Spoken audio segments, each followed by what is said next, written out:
The first thing I saw when I opened my eyes in the ICU wasn't a doctor. It wasn't my mother. It wasn't my sister. It was a manila folder sitting on my bedside table with 6 colored tabs and a handwritten note tucked inside that read, "Everything they told you about me was a lie."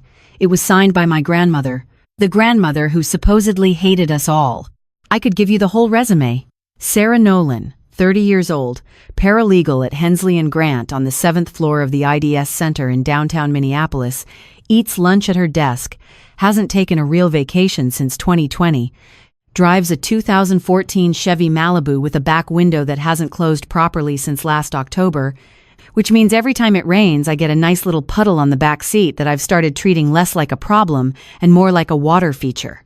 I send my mother $850 a month for her medical bills. Buy ramen in bulk from the Asian grocery on Nicollet Avenue because you can get a 10-pack for $6, and that math works when you're trying to keep the lights on. And I own exactly 3 work blouses that I rotate in a pattern I pray nobody at the firm has noticed, although Jess in the cubicle next to mine definitely has because Jess notices everything. But honestly, none of that matters right now. What matters is the folder. And the fact that I woke up in an ICU bed at Hennepin Healthcare Hospital in Minneapolis, Minnesota, with no memory of how I got there, a tube in my arm that I was absolutely not okay with, and a heart monitor beeping at me like I'd personally insulted its mother. I need to back up. The grandmother thing won't make sense unless I explain some things first. Actually, no. Let me get there in order. It'll hit harder that way. Trust me. Here's what I remember. Wednesday. My desk on the 7th floor. The Jorgensen liability file, which I'd been organizing since 7 that morning because Patricia Hayward, my supervising attorney, who everyone calls Trish and nobody calls Pleasant, had decided it needed to be court-ready by end of business, even though the hearing wasn't for another 3 weeks. I remember the fluorescent lights buzzing the way they always do, that low electrical hum that becomes the soundtrack of your life when you work 60-plus hours a week in a building where the windows don't open. I remember my vision going soft around the edges, like someone was slowly turning down the brightness on a screen. And then, the floor. Just the carpet.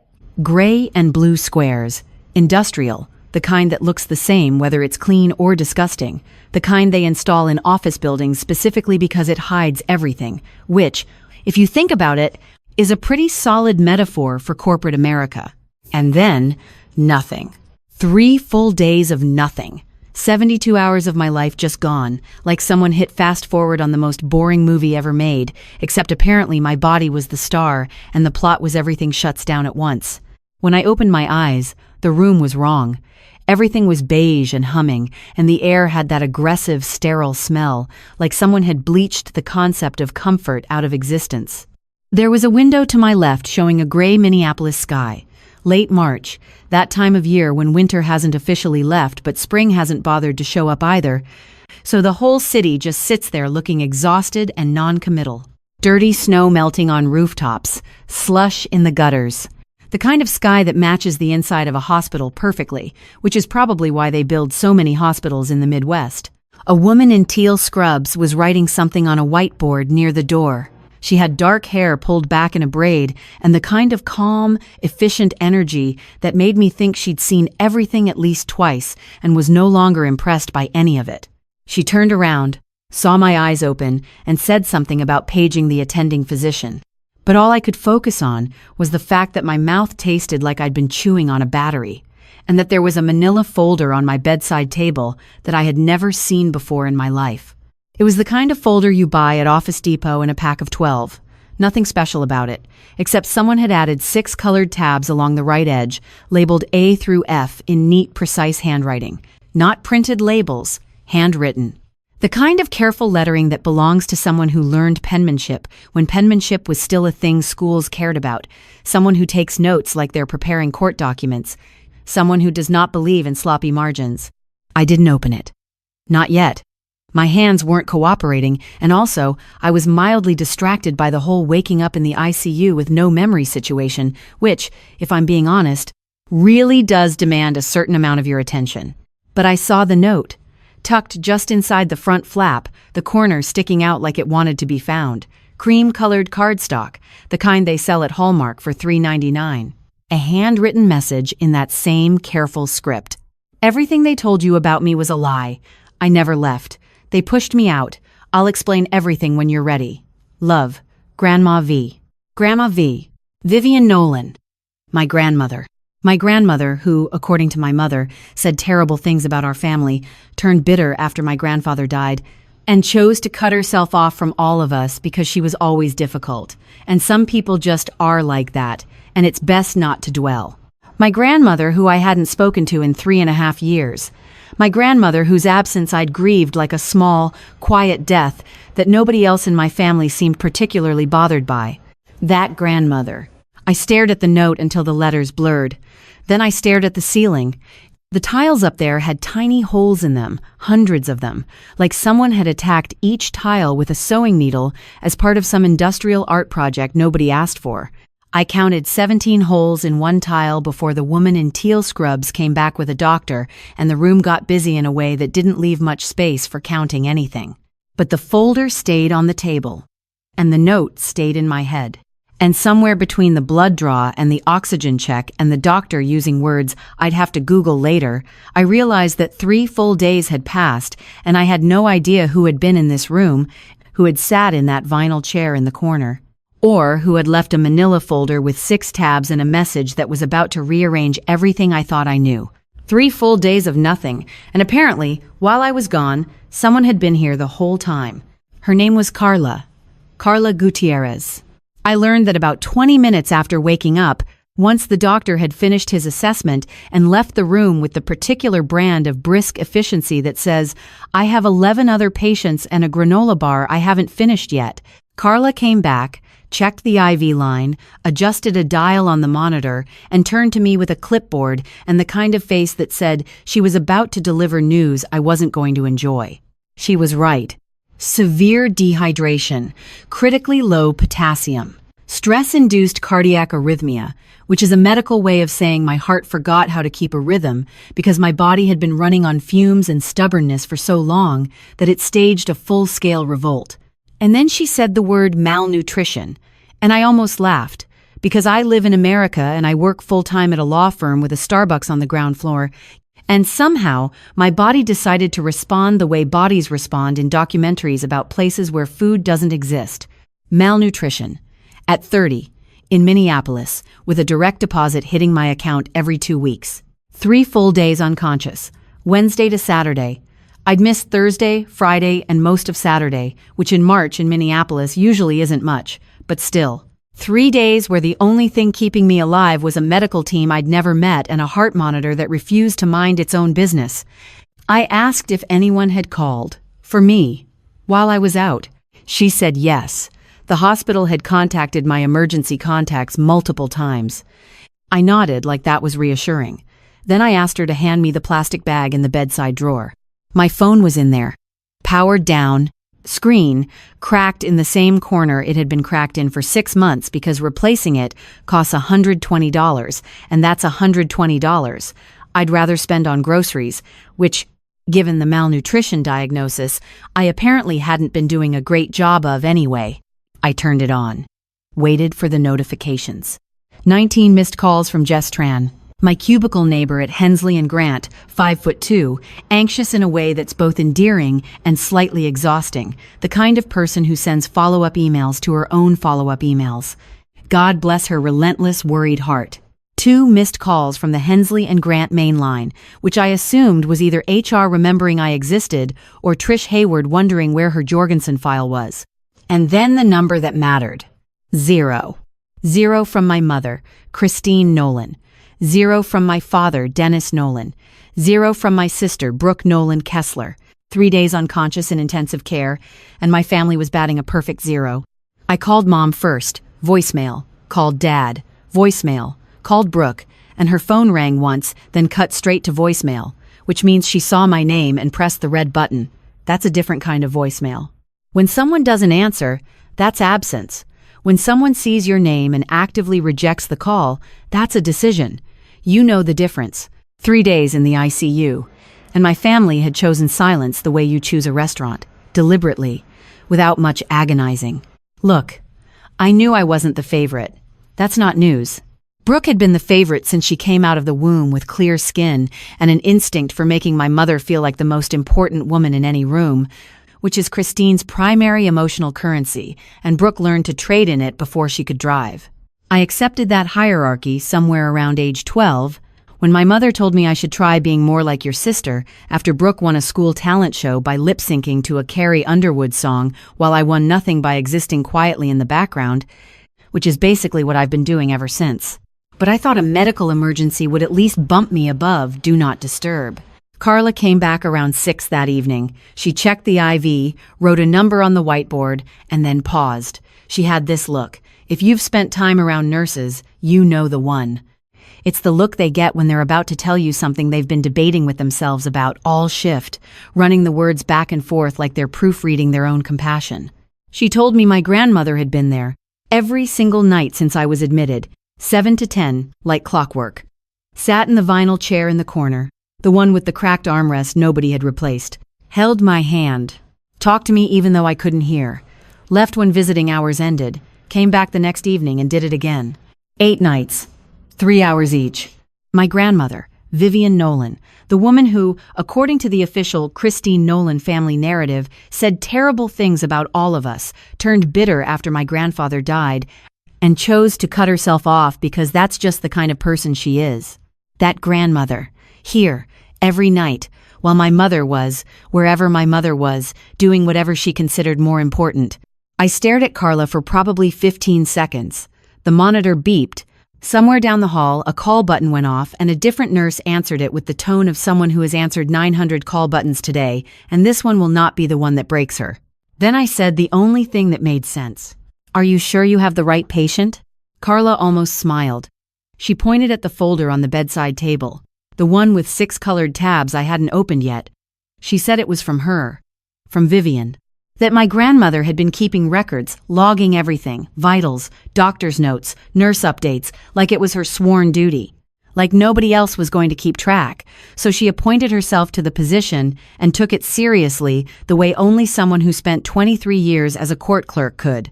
I picked up the folder, ran my thumb across the tabs, A through F, 6 sections, 6 answers to questions I didn't even know I had. And I realized that whoever Vivian Nolan was, whatever she'd done or hadn't done 3.5 years ago, she had been sitting in that vinyl chair every single night, holding the hand of a granddaughter who didn't know she was there. I just didn't know why. I picked up the folder the way you pick up something that might bite you, carefully, with both hands, like the 6 colored tabs along the edge might rearrange everything if I pulled too hard. The first tab was red, labeled A in that same careful handwriting from the note. I flipped it open and found a visitor log. Not the hospital's official log, although apparently that existed too. This was Vivian's, personal, handwritten. Every entry dated, timed, and structured with the kind of precision that made me think less grandmother and more forensic accountant. Saturday, March 15th, 7:02 p.m. Arrived floor 5, room 514, spoke with night nurse Carla. Blood pressure 1, 12/78, oxygen 94%. IV fluids running. No change in consciousness. Color pale but stable. Dr. Amari reviewed afternoon labs, noted potassium still critically low. Adjusting supplementation, left 10:01 p.m. That was the first entry. There were 7 more just like it. Every single night, 7 to 10, logged like she was filing a report for someone who might demand evidence later. She recorded my vitals. She recorded what Carla told her. She recorded what Dr. Amari said during afternoon rounds. She noted whether my color was better or worse than the night before, and she wrote about it the way a gardener writes about a plant they're worried about, clinical and tender at the same time, like she could will me back to health through the sheer discipline of documentation. She documented my survival like she was filing evidence for a case no one had assigned her. I read all 8 entries twice, ran my finger down the margin where her handwriting stayed perfectly even, line after line, night after night. 23 years as a court clerk in St. Louis County. You don't do that job for 2 decades without learning how to keep records that would hold up under scrutiny. And that's exactly what this was. A record. Meticulous. Unshakable. The kind of documentation that says I was here and I can prove it. I turned to the second tab. Blue. Labeled B. Inside was a card. Pale yellow, watercolor sunflower on the front, the kind they sell at the Hallmark in Ridgedale Center for $3.99. Not the kind you buy because it's beautiful. The kind you buy because you're 76 years old and you believe in sending physical cards like a civilized human being in a world that has largely given up on the practice. I opened it.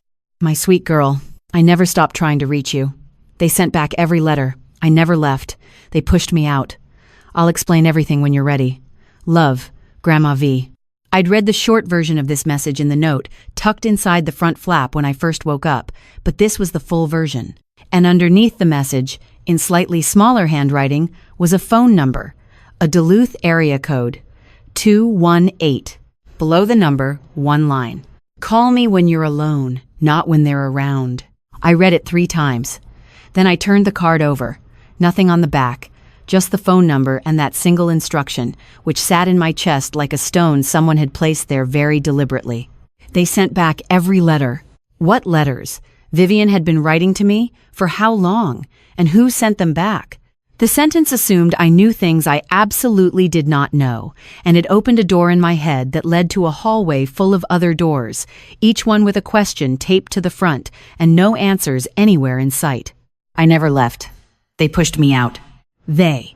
My family. My mother, who told me Vivian had said terrible things. My father, who nodded along because nodding along is basically his cardiovascular exercise. My sister, who was too busy being the favorite to question the story. They had told me one version. Vivian was telling me another. And one of those versions was a lie. Call me when you're alone, not when they're around. That sentence changed the temperature of the room. It wasn't a grandmother being sentimental. It wasn't a Hallmark card moment with a watercolor sunflower and a sweet closing. It was a warning. The kind of sentence you write when you know something the other person doesn't, when you've been trying to say it for years and every attempt has been intercepted and you've finally found a window, a 3-hour window in a vinyl chair next to an unconscious granddaughter, and you're not going to waste it. I pressed the card against my chest. Hospital gown, thin cotton, the kind that ties in the back and makes you feel like dignity is a concept you used to have. I held that card the way you hold something breakable when you're not sure you can keep your hands steady. The sunflower faced outward.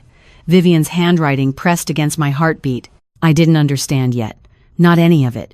Not why she'd been erased from my life, not why she'd come back, not what was in tabs C through F, or why she'd organized her evidence like a legal filing. But I understood one thing. The person I'd been told abandoned me had driven to this hospital every night for 8 nights, sat in a chair that probably made her back ache, held the hand of a granddaughter who couldn't squeeze back, and left behind a folder that said I was here even when you didn't know it. And something inside me shifted, not understanding, not yet, but the first crack in a wall I didn't know I'd spent 3.5 years building. Tabs C through F sat untouched. 4 more sections. 4 more answers.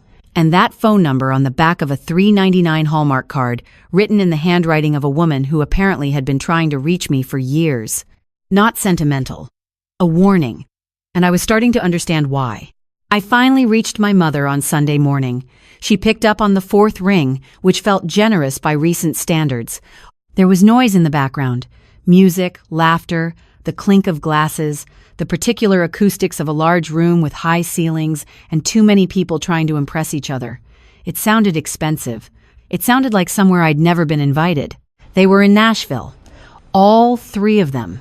Christine, Dennis, and Brooke. Some real estate networking event that Brooke had been talking about for months like it was her coronation.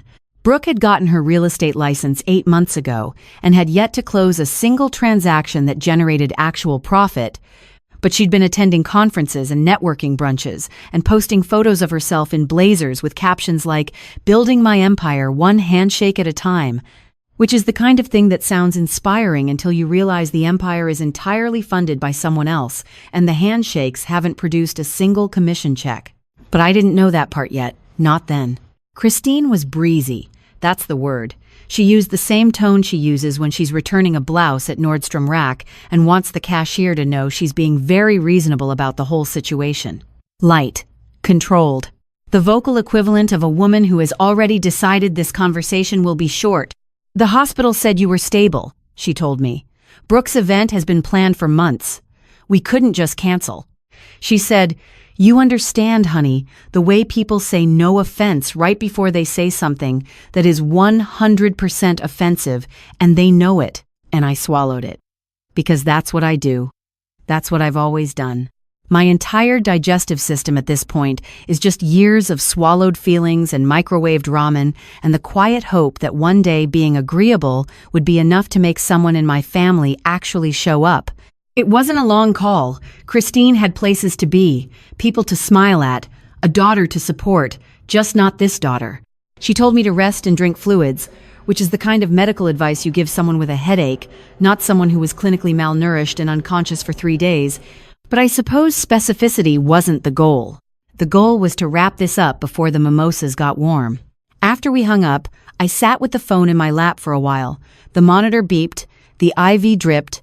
Outside the window, Minneapolis looked the way Minneapolis always looks in late March, gray and uncommitted, like even the weather couldn't be bothered to make a decision. Then I asked Carla something that had been scratching at the back of my skull since the phone calls yesterday. How many times did the hospital call my emergency contacts? She checked the system, pulled up the communication log on the computer near the door, scrolled through it with the quiet efficiency of someone who does this 12 times a shift. 5 calls to Christine Nolan. 5 calls over 3 days. And here's the part that cracked something inside me. The status notes didn't say unable to reach. They didn't say no answer. They didn't say left voicemail. They said contacted. No action. One of them said contacted, declined to come in. Declined. Like it was a dinner reservation she wasn't feeling up for. Like someone had called to offer her a timeshare presentation and she'd politely passed. 5 calls. She picked up every single time. She heard your daughter is in the ICU. And every single time, she put the phone down and went back to helping Brooke arrange name tags and practice her elevator pitch for a real estate career that, as far as I could tell, existed primarily on Instagram and in my mother's imagination. Declined. I said the word out loud in the empty room, and it tasted worse than the battery flavor I'd woken up with. At least the battery was an accident. This was a choice. 5 choices, actually. 5 separate moments where my mother held a phone, heard the words intensive care unit, and decided that whatever was happening in Nashville was more important than whatever was happening to me. I looked down at the folder in my lap. Tabs C through F, still untouched. 4 colored tabs sitting there like doors I hadn't opened yet. Red, green, yellow, orange. Vivian had organized this thing like a case file, which made sense now that I knew she'd spent over 2 decades in a courthouse. She didn't just keep records. She built them, structured them, made them hold up. I ran my finger along the edge of tab C, green. Whatever was inside, Vivian had considered it important enough to give it its own section. Same with D, E, and F. 4 sections of evidence about something I didn't yet understand, compiled by a woman who had been sitting 3 feet from me every night for over a week, while my own mother declined from a hotel lobby 600 miles away. I thought about calling the Duluth number on the back of the card. 218, Vivian's number. The one she'd written in careful handwriting below the instruction that still echoed in my head like a bell that wouldn't stop ringing. Call me when you're alone. Not when they're around. I was alone. That much was obvious. I'd been alone for 3 days in this bed, and based on the evidence so far, I'd been alone for a lot longer than that. The aloneness wasn't new. I was just finally noticing the shape of it. But it was Sunday morning. I was tired. My potassium was still low enough to make my hands tremble when I held the phone too long. And the folder was sitting in my lap with 4 unopened tabs, and part of me, the part that still wanted to believe my family was imperfect but not cruel, that part wasn't ready yet. So I set the phone on the blanket, placed the folder on the bedside table next to the Hallmark card with the watercolor sunflower, and I stared at the ceiling tiles with their million tiny holes until my eyes got heavy and my brain finally agreed to stop asking questions it wasn't prepared to answer. 4 tabs. 4 answers. And a phone number in Duluth that was starting to feel less like an invitation and more like a lifeline. The email arrived at 4:17 on Sunday afternoon, right between a Jell-O cup that tasted like someone's interpretation of lime and a blood pressure check that Carla described as improving, which at this point means you're no longer actively alarming me. I almost didn't see it, My phone had been sitting face down on the blanket since the call with Christine, like a small rectangular traitor I wasn't ready to deal with yet. But it buzzed, and when you're lying in an ICU bed with nothing to do but stare at ceiling tiles and contemplate the architectural choices of whoever designed hospital acoustics, a buzz is an event. Email notification. Chase Bank. Your payment of $412 is due April 2nd. Account ending 6619. I stared at it. I don't have a Chase card. I have one credit card, a Visa through my credit union with a $1,500 limit that I've used exactly twice in the past year. Once for a car battery when the Malibu died in the Target parking lot on Nicollet, and once for an emergency vet visit for my neighbor's cat, which is a long story that ends with me being $80 poorer and the cat being completely fine. That's it. No Chase. No account ending in 6619. No payment of $412. My first instinct was phishing. We deal with those at Hensley and Grant constantly. I've organized case files for clients who clicked the wrong link and ended up with someone in Eastern Europe buying electronics on their dime. It happens. It's impersonal. It's fixable. Delete and move on. I swiped to delete. Then I stopped. Opened it again.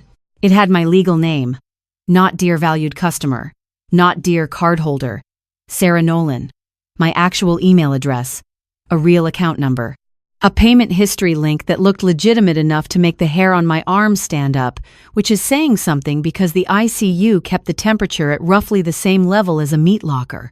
I put the phone face down on the blanket again, stared at the ceiling, those tiles with their million tiny holes.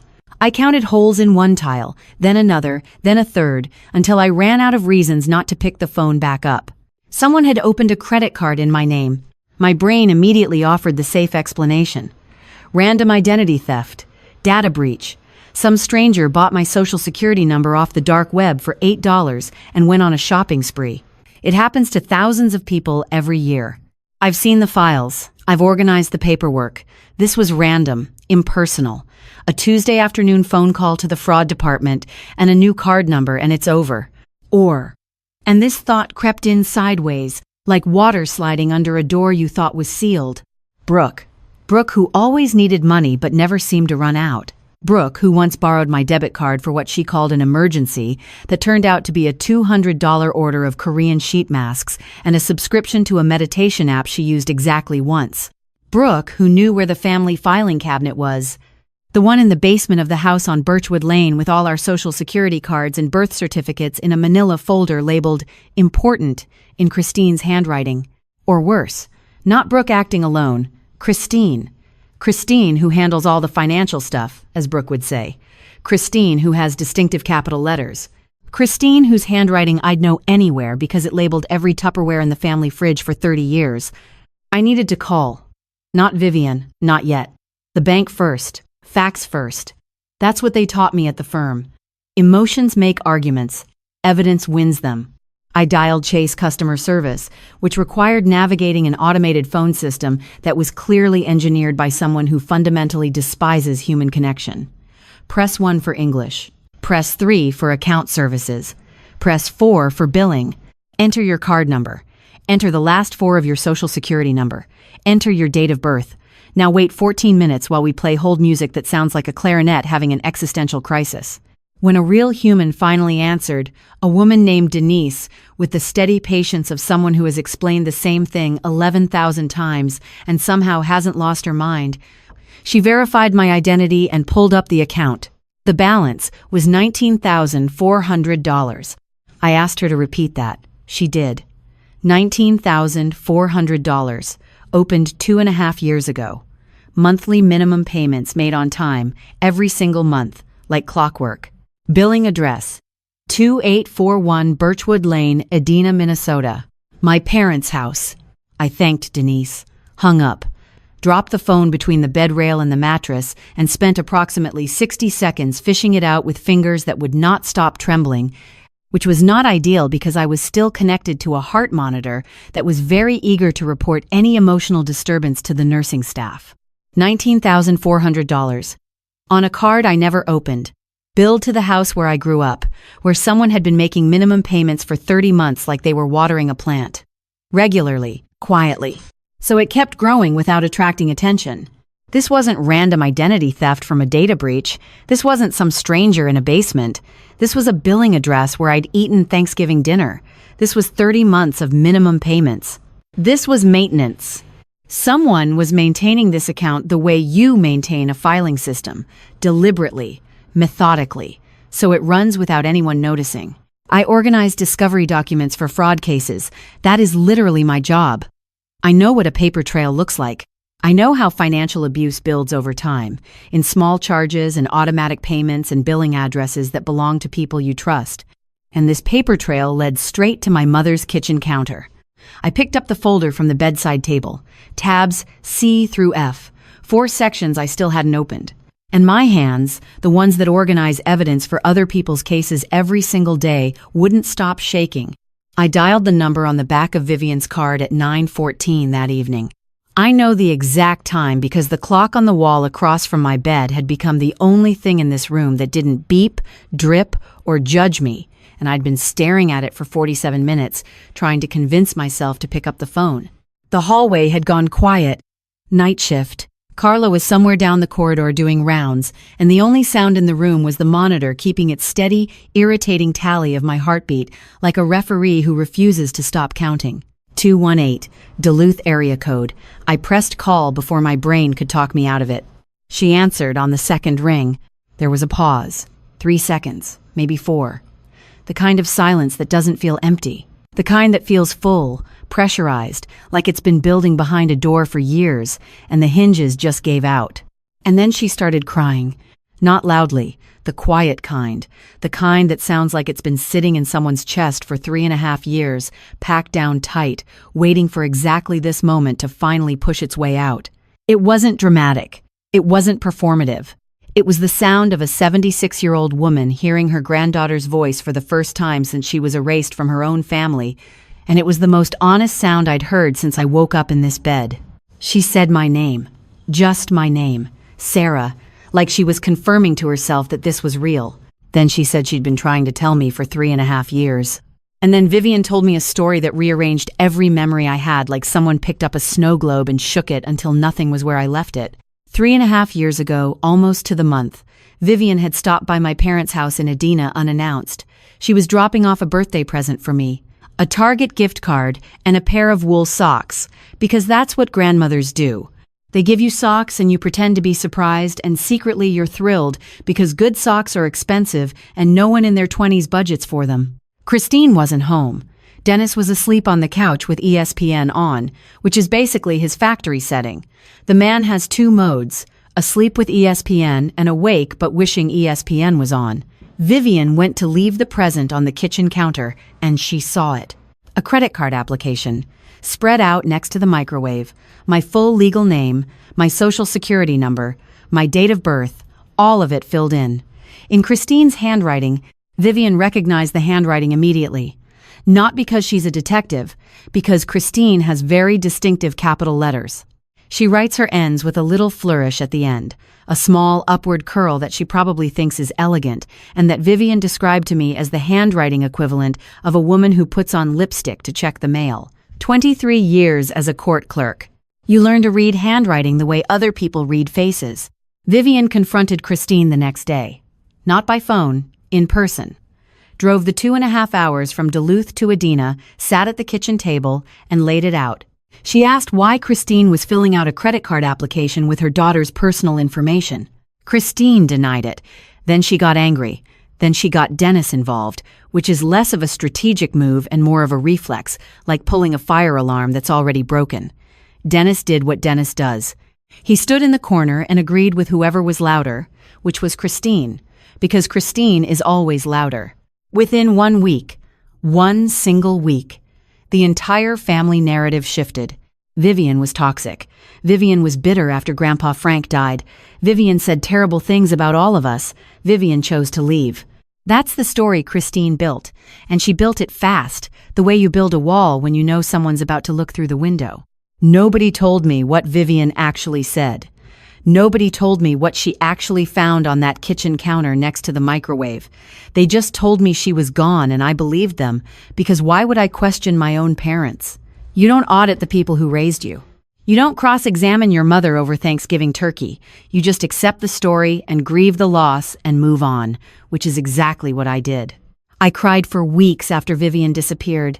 I grieved her like a small, quiet death, and she was 2.5 hours away in Duluth the entire time, driving past my apartment every few weeks just to make sure my car was in the lot, just to know I was alive. On the phone, Vivian's voice steadied. The crying stopped. What replaced it was something harder, something that had been refined by 3.5 years of being called crazy by her own daughter and ignored by a family that chose convenience over truth. She told me there was more than one card. She couldn't prove the second one back then, but she knew. She told me the $850 I sent every month wasn't going where I thought it was. I asked how she knew about the money. She said she'd explain everything in person, tomorrow, and then she said something that pinned me to the mattress. I've been sitting in that hospital room every night for 8 days waiting for you to wake up so I could tell you the truth. And honey, the truth is worse than you think, but you're strong enough to hear it. You're a Nolan, the real kind. The real kind. Like there were two kinds. Like the name meant something different depending on which side of the family you stood on.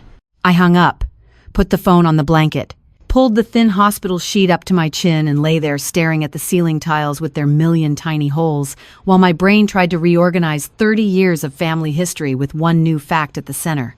The person I was told abandoned me was the only person who showed up. I didn't sleep. Not really. I drifted in and out of something that wasn't quite rest and wasn't quite consciousness. A gray middle ground where the ceiling tiles blurred, and my brain kept replaying Vivian's voice saying, "The truth is worse than you think," on a loop that had no off switch. By Monday morning, I'd made a decision. I was done staring at things and hoping they'd explain themselves. I was a paralegal. Evidence was what I did. And the first step in any case was pulling the records. I opened annualcreditreport.com on my phone at 8:22 in the morning, propped up against 2 hospital pillows that had the structural integrity of wet napkins. If you've never checked your credit report from an ICU bed while your estranged grandmother's words are still ringing in your ears and a heart monitor is judging your stress levels in real time, I don't recommend the experience, but I will say it's efficient. Nothing clears the emotional clutter like discovering your financial identity has been used as a family resource.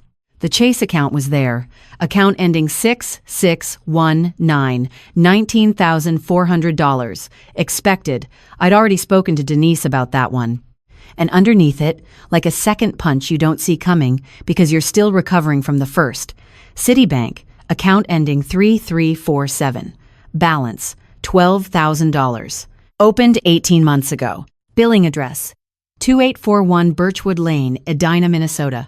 Same house, same address, different card, different lender, same lie. 2 credit cards in my name. Combined balance, $31,400. Opened at different times, maintained separately, both billed to my parents' address, both with minimum payments made on time every month, like someone was running a small, quiet operation out of a suburban kitchen in Edina and keeping the books clean. I set the phone on the blanket, picked it up again, set it down. Picked it up. I must have looked like someone trying to decide whether to defuse a bomb or just let it go off. Then I called Brooke. I don't know what I expected. Part of me, the part that still wanted to salvage something from this wreckage, was hoping she'd be confused. Hoping she'd say, "What are you talking about?" with genuine bewilderment in her voice, because that would mean she didn't know, that she'd been duped the same way I had, that this was Christine acting alone and Brooke was just another casualty. She picked up, which surprised me. Maybe she was between networking sessions. Maybe she accidentally hit the green button instead of the red one. Either way, I had about 15 seconds before she realized this wasn't a call she wanted to be on. "Hey," I said, casual, like I wasn't lying in an ICU bed with 2 fraudulent credit cards in my name and a heart monitor that was about to snitch on my blood pressure. Quick question. Do you know anything about a Chase card in my name? 5 seconds of silence. I counted. 1, 2, 3, 4, 5. 5 seconds is a long time when you're waiting for someone to tell you the truth. It's long enough to hear the absence of surprise. Long enough to notice that the person on the other end isn't confused, isn't alarmed, isn't asking what Chase card, the way an innocent person would. 5 seconds is the exact length of silence that separates someone who doesn't know from someone who's deciding how to play it. Then Brooke spoke. One sentence, rehearsed, flat, the verbal equivalent of a door closing. Mom handles all the financial stuff. I don't know what you're talking about. Click. She didn't ask what Chase card. She didn't say that's weird. She didn't express a single particle of curiosity about why her sister, who was currently in the ICU, in case anyone in Nashville had forgotten, was calling about a credit card she supposedly knew nothing about. She just deflected to Mom and hung up like someone had coached her on exactly what to say if this question ever came. 5 seconds of silence and one rehearsed sentence. That's how long it took for the hope I'd been carrying, the hope that Brooke was innocent, that she was duped too, that it was just Christine and Brooke was collateral damage like me, to die. 5 seconds. One sentence. Gone. Some people tell you everything by saying almost nothing. My phone buzzed. Not family, Jess. A text that was less casual conversation and more battlefield intelligence. Bad news. Trish told the Monday all-staff meeting you had personal issues that escalated and you're taking time to address them. Not a word about the 60-hour weeks. Nothing about the 4 denied PTO requests. Nothing about the 2 extra caseloads she dumped on you after the October layoffs. Just personal issues, like you chose this. I was reading the text a second time when another one came through. Also, she's filing paperwork to reclassify your leave as voluntary resignation. HR gave you 48 hours to respond, or your position is terminated. 48 hours. I was in the ICU with 2 fraudulent credit cards, a family that had apparently been running a financial operation in my name for years, a grandmother I'd been told abandoned me, feeding me the truth through a manila folder. And now my boss was trying to erase me from the payroll like I was a clerical error she could white out and move on from. Then, one more text from Jess. I'm documenting everything she says in these meetings, screenshots, timestamps, all of it, just in case. I never asked Jess to do that, not once. She just did it, the way some people just show up when things come apart at the seams. No announcement, no negotiation, just action. I was starting to learn the difference between the people who show up and the people who don't. And the list was getting very clear, very fast. 2 credit cards. $31,400. A sister who hung up in 5 seconds. A boss filing my termination from a conference room. And a folder on my bedside table with 4 tabs I still hadn't opened, organized by a woman who drove 2.5 hours from Duluth to sit in a vinyl chair and document my survival because nobody else was going to do it. Tabs C through F. Whatever was in there, Vivian had considered it important enough to color code, label, and file with the precision of someone who spent 23 years making sure court records could withstand a judge's scrutiny. I was starting to think mine would need to. Vivian Nolan walked into my hospital room at 1:30 on a Tuesday afternoon, and the first thing I noticed was that she was smaller than I remembered. 5'2" on a generous day, silver hair pinned back with a tortoiseshell clip that looked like it had been holding that hair in place since the mid-90s, wearing a navy blue cardigan that had clearly lost a territorial battle with at least 1 cat. Possibly 2. There was orange fur on the left sleeve and gray fur on the right, which either meant she owned 2 cats or one very confused one. She carried a Pyrex dish of chicken pot pie. The dish itself was older than me, one of those harvest gold numbers from the Reagan administration that had survived every family gathering, every church potluck, and every Thanksgiving for the past 40 years, and showed no signs of retiring. It was the kind of dish that other dishes aspire to be. Sturdy, reliable, present. She also carried a manila folder against her chest like it contained classified documents and a sleeve of Ritz crackers because, and I quote, "Hospital food is a Geneva Convention violation and someone should be held accountable." She wasn't wrong. I'd been eating what the cafeteria generously described as meals for 4 days, and the most edible thing so far had been the lime jello, which tells you everything you need to know about the state of hospital cuisine in the American Midwest. Vivian set the Pyrex on the rolling tray table, placed the crackers next to it, and then stood there for a moment holding the folder against her cardigan, looking at me the way you look at something you've been worried about for a very long time and can finally see with your own eyes. She looked tired, not the kind of tired that sleep fixes, the kind that accumulates over years of being right about something and having no one believe you. I asked her something I'd been turning over since our phone call. How did you even know I was in the hospital? We hadn't spoken in 3.5 years. She wasn't my emergency contact. She lived 2.5 hours away in Duluth, across the entire state of Minnesota. She told me she'd driven past my apartment building on Lyndale Avenue on Thursday, one of her regular drives. She did this every couple of weeks. 2.5 hours from Duluth to Minneapolis, past my building, a slow loop around the block to see if my Chevy Malibu was in its usual spot in the lot, and then 2.5 hours back to Duluth. 5 hours round trip, every few weeks, for 3.5 years, just to see if my car was there, just to know I was alive. On Thursday, the Malibu was in its spot, but it hadn't moved since Wednesday. Engine cold, same position, same angle. A car that hasn't moved in 2 days in March in Minneapolis means something is wrong, because nobody leaves their car in the same spot for 2 days in a city where the parking enforcement alone will motivate you to relocate every 12 hours. Vivian called 4 hospitals before Hennepin Healthcare confirmed they had a patient by my name. She was in the vinyl chair by 7 that same evening, and she hadn't missed a night since. 2.5 hours each way, every couple of weeks, for 3.5 years. That's not a visit. That's a vigil.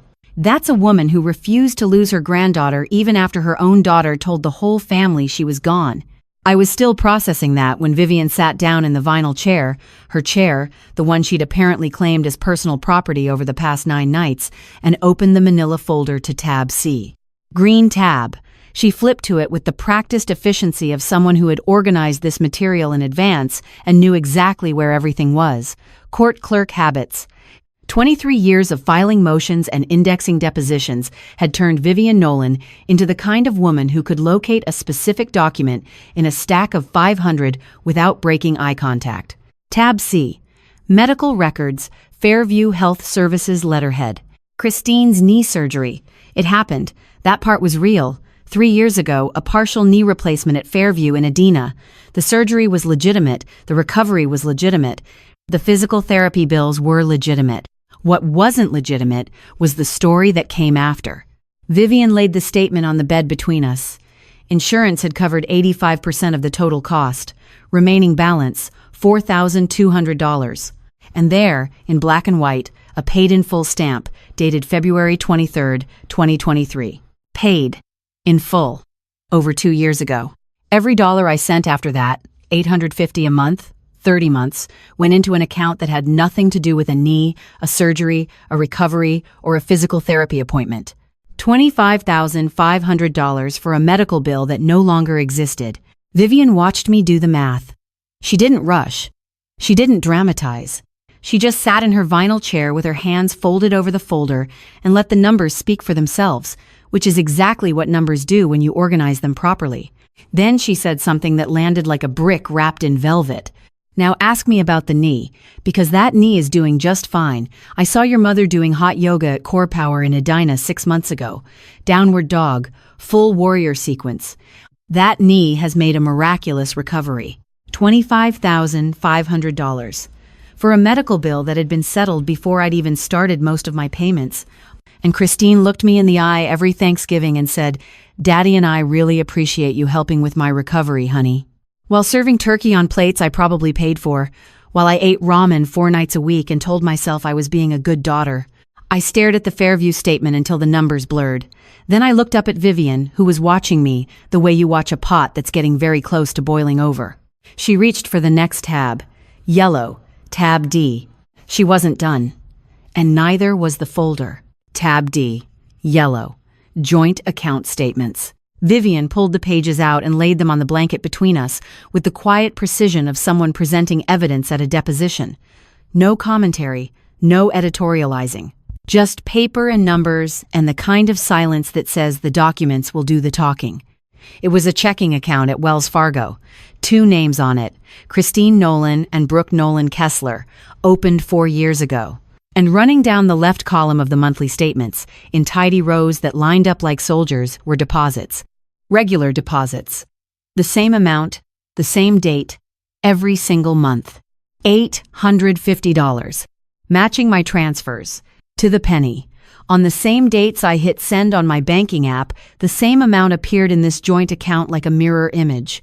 I sent the money to the account number Christine gave me, the one she said was for her medical bills, and it landed here, in an account she shared with Brooke. The withdrawal column was worse.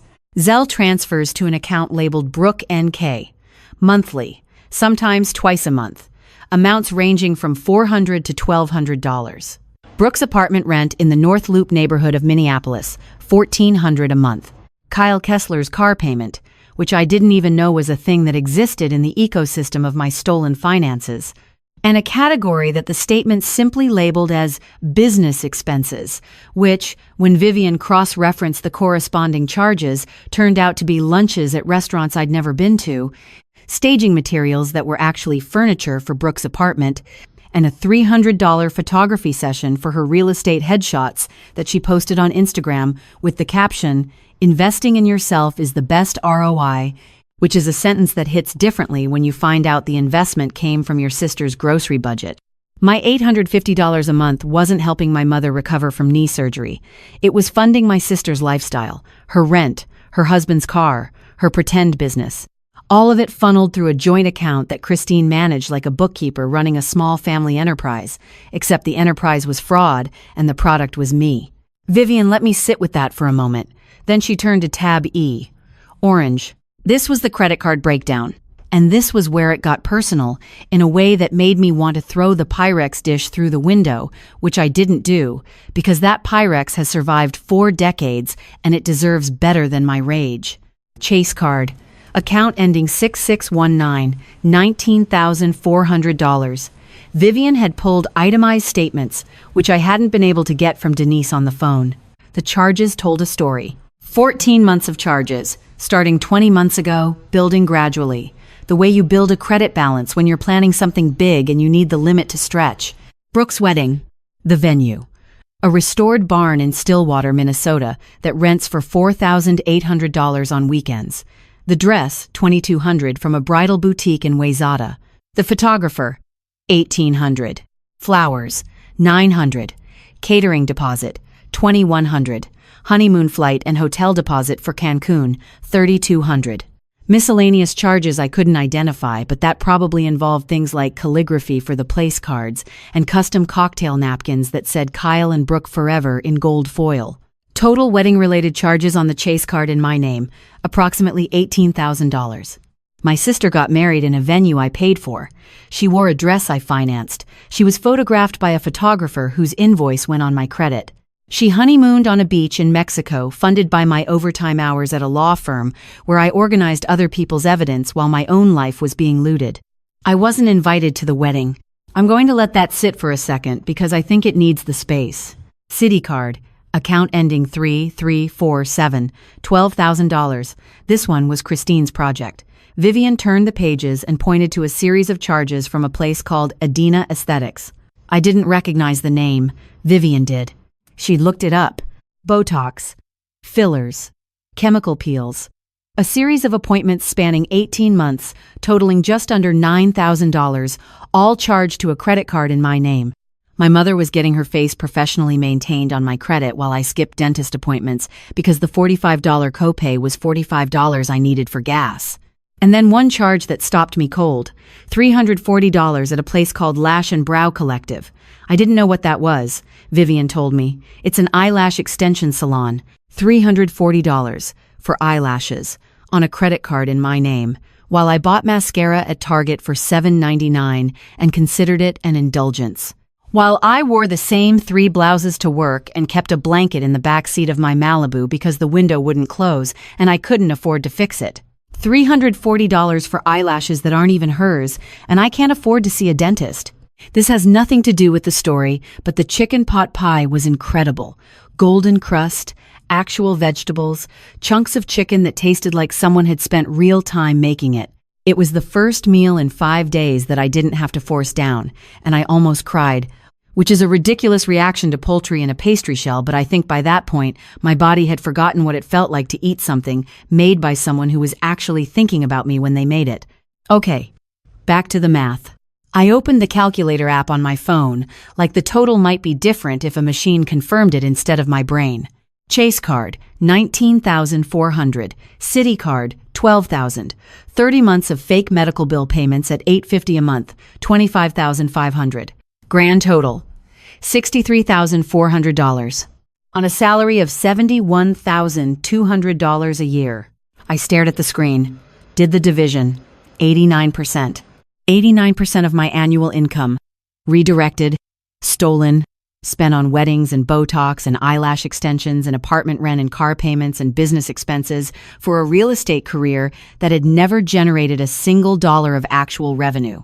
While I ate canned soup and rationed gas station trips and kept a blanket in my car because the back window wouldn't seal. 89%. I'll say it again because I need people to understand the weight of that number. 89%. Vivian sat in her vinyl chair and watched me arrive at the total. She didn't speak. She didn't need to. The folder was doing exactly what she'd built it to do. Vivian reached for the last tab. Read, tab F. She paused for half a second before opening it, and I saw something cross her face that wasn't the calm, court clerk composure she'd maintained through the last 4 tabs. It was something softer, something that looked like it cost her something to keep together. She pulled out a stack of envelopes, 22 of them held together with a rubber band that had lost most of its elasticity, the kind that's been wrapped around the same bundle for so long it's basically a suggestion at this point. All addressed to Sarah Nolan, my apartment on Lyndale Avenue South, Minneapolis, all stamped in capital letters across the front, return to sender. But not by the post office. There was no postal marking, no official stamp, no yellow forwarding label. The words were written by hand, in Sharpie. In handwriting, I recognized immediately. The way you recognize a voice you've heard your entire life, even when it's saying something you never expected. Christine's handwriting, those same capital letters. The same N with the little upward flourish at the end that she thinks is elegant and that Vivian once described as the handwriting equivalent of a woman who puts on lipstick to check the mail. 22 letters. Over 3.5 years. Birthday cards, thinking of you notes, a Christmas card with a recipe for wild rice soup folded inside, written on an index card in Vivian's careful script, a Thanksgiving card. A note that just said, "I'm still here" on the front of a plain white envelope. One card had a pressed wildflower tucked inside, flattened and dry, its purple petals faded to lavender. Vivian told me she'd picked it from the shoreline near her house in Duluth, along Lake Superior, in August. She said the wildflowers only bloom for about 2 weeks up there and she'd wanted me to have one. I never got it. I never got any of them. 22 attempts to reach me. 22 envelopes mailed from Duluth to Minneapolis, each one arriving at my apartment building on Lyndale.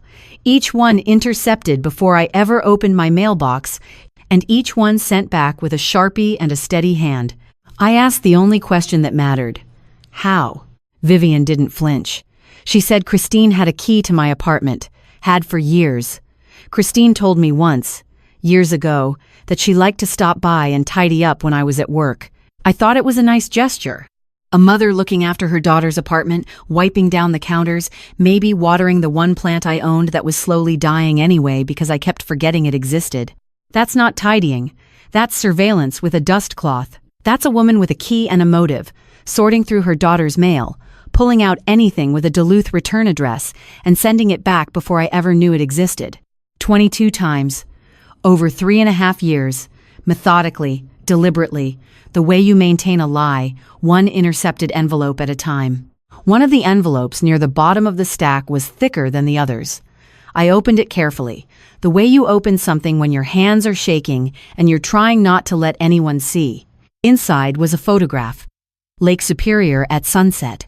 The water enormous and still, the sky bleeding orange and pink along the horizon, pine trees dark along the shore. On the back, Vivian had written, "This is the view from the guest room. It's yours whenever you're ready." She'd been saving a room for me, in a house I'd never visited, in a city I'd only driven through once. A guest room with a view of a lake, waiting for a granddaughter who didn't know it existed because every letter that might have told her was intercepted at the door by the person who was supposed to love her most. I held the photograph and stared at it until the sunset blurred, and I couldn't tell if my eyes were wet from the image or from everything behind it. I know what some people are thinking. Why didn't I check sooner?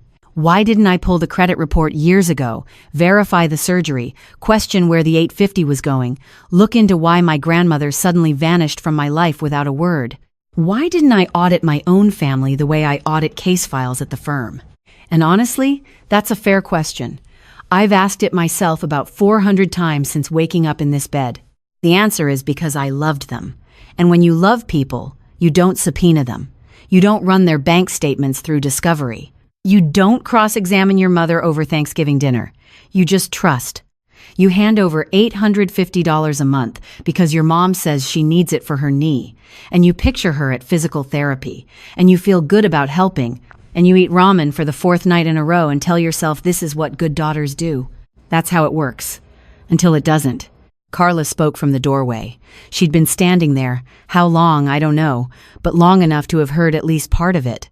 She also drove past your apartment building every couple of weeks, 2.5 hours each way, from Duluth, she told me during one of the night shifts. Said she just needed to know you were still okay. 3.5 years. 5 hours round trip. Every few weeks. In a 2009 Subaru Outback on Interstate 35, past the pine trees and the rest stops and the billboards, just to loop past a building on Lyndale Avenue and check if a Chevy Malibu was in the parking lot. Driving past my building like a worried ghost who refused to stop haunting. I put the papers down, put the photograph on top, placed the envelopes back in the folder with the rubber band that barely held anymore, and something shifted in my chest. Not rage, not sadness. Something colder and clearer, like a window that had been fogged up for years and someone finally wiped it clean. Vivian left at 5 that afternoon.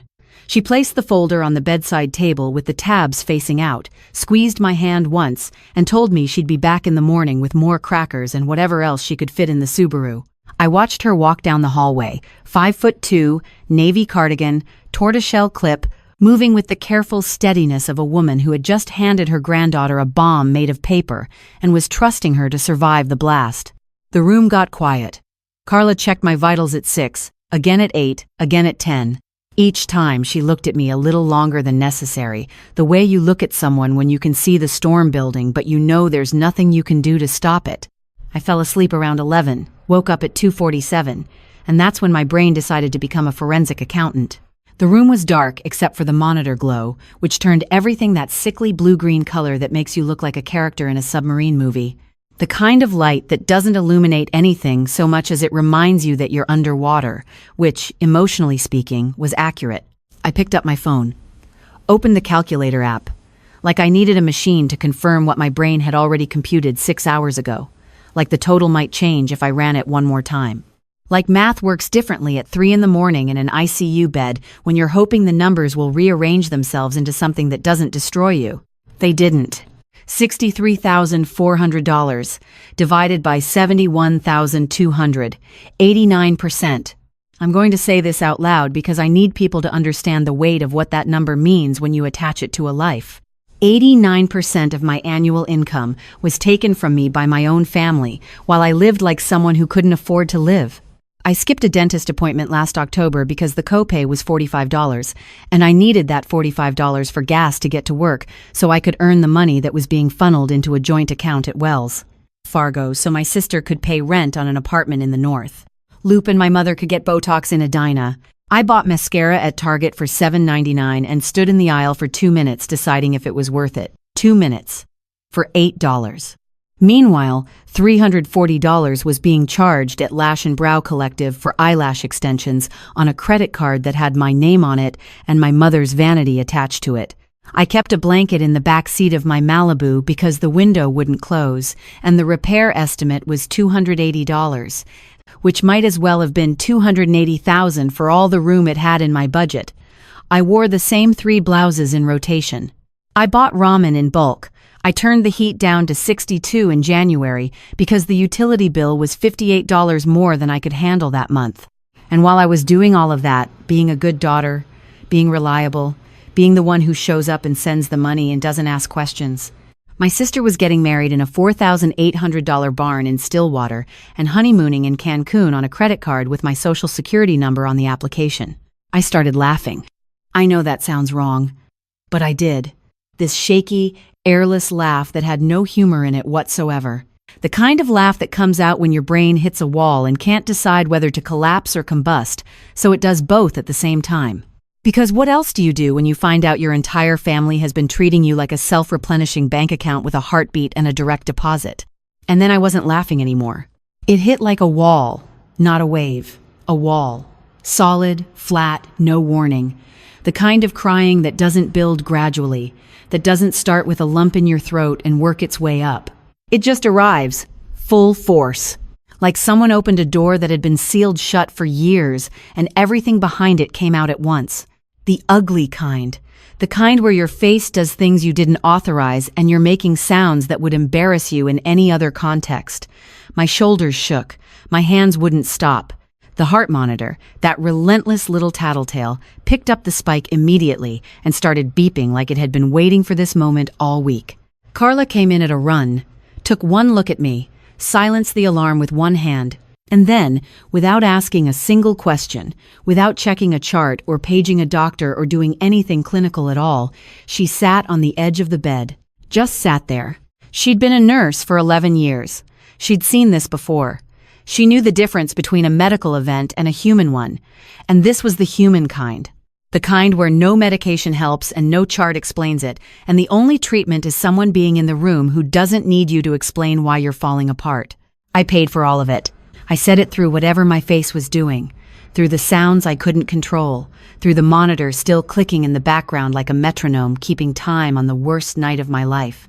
My mother, my sister, the wedding, the Botox, the eyelashes, all of it. And they didn't come. Carla handed me a tissue, then another one. Then she gave up and handed me the whole box. She said it quietly. The way you say something that matters and you want it to land exactly right. Your grandmother came. Every single night. She sat right there and held your hand for 3 hours. I need to stop for a second, this part still. Yeah, okay, I'm good. Some people show up. That's the whole thing. That's the entire lesson. Some people show up and some people don't. And the difference between those two kinds of people will rearrange your whole life if you let it. Carla sat on the edge of that bed until my breathing evened out and the monitor stopped reporting on me and the room went quiet again. She didn't ask what happened. She didn't need to. She'd been watching this story unfold from the doorway for 10 days. She knew. And somewhere around 4 a.m, when the crying had emptied out and the room was dark and the tissue box was demolished, I lay there staring at the ceiling tiles with their million tiny holes and I thought, I am not going to be the person who swallows this. Not this time. I didn't sleep after that. Not really. I lay there with the blanket pulled to my chin and the folder on my chest like some kind of weighted therapy device, except this one cost nothing and contained evidence of 89% of my annual income being siphoned into someone else's life. The monitor beeped steady, 62 beats per minute. I counted them because counting was easier than thinking. At 6:15, my phone buzzed. Christine Nolan, Mom. I answered because I wanted to hear what version of reality she was selling today. Sarah, honey, I just wanted to check in. Brooke said you called her yesterday and you sounded upset. Her voice was warm, controlled, the same voice she used when she told neighbors that Grandma Vivian had become difficult in her older years.